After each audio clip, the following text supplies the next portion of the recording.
मैं यहाँ हार्लेम में कोरी टेन बूम के घर पर हूँ और मैं आपको दूसरे विश्व युद्ध के दौरान होलोकॉस्ट में ईसाई ने यहूदियों को बचाया। हार्लेम में टेन बूम परिवार की घड़ी दुकान एक व्यापार से अधिक थी। यह नाजी उत्पीड़न के खिलाफ कठोर प्रतिरोध के लिए एक पहरा था।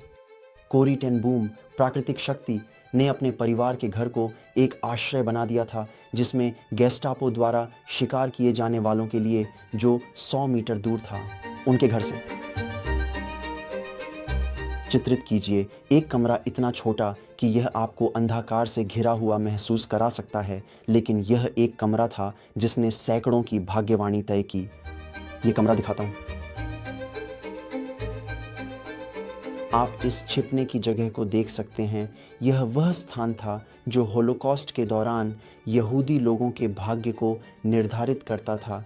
द्वितीय विश्व युद्ध के दौरान यह कोरी टेन बूम के बेडरूम के पीछे की दीवार थी और अजीब बात यह है कि जब गेस्टापो दरवाजे पर खटखटाया जाता था खोजने के लिए, या अगर उन्हें यह जानना था कि यहाँ यहूदी हैं, तो उन्होंने घंटी बजाई थी।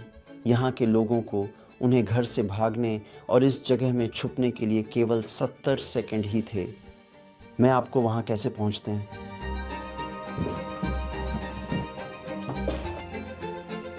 उन लोगों के लिए जो मेरे से अधिक उम्र के हैं, ये मेरे लिए भी थोड़ा मुश्किल था, लेकिन बस सोचिए कि आपके पास 70 सेकंड हैं जिन्हें दौड़कर अपनी जान बचाने के लिए यहूदियों की मदद करके टेन बूम्स ने बिल्कुल अपनी जान को खतरे में डाली।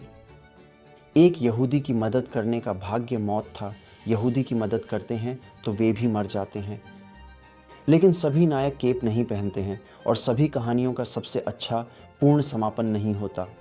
और दुर्भाग्य से 1940 में नाजी इस पूरे ऑपरेशन छिपने की जगह के बारे में पता लगा।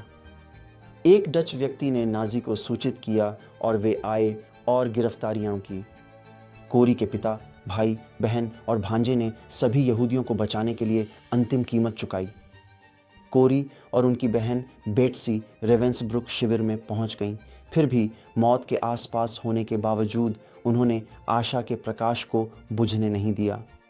गुप्त बाइबल सत्र आयोजित करते थे, निराशा के रोने पर विश्वास की पंक्तियों को फुसफुसाते थे। बेट्सी, उसे ऐसा महसूस होता।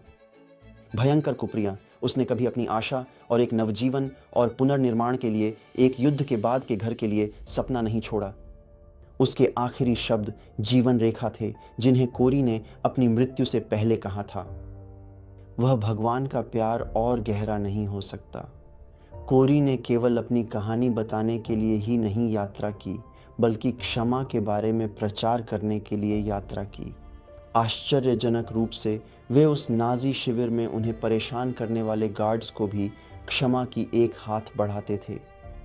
उसने अपना प्यार लाते हैं और यह सभी नफरत से बड़ा है। कोरी ने घोषणा की, असली शक्ति क्षमा में है, न प्रतिशोध में।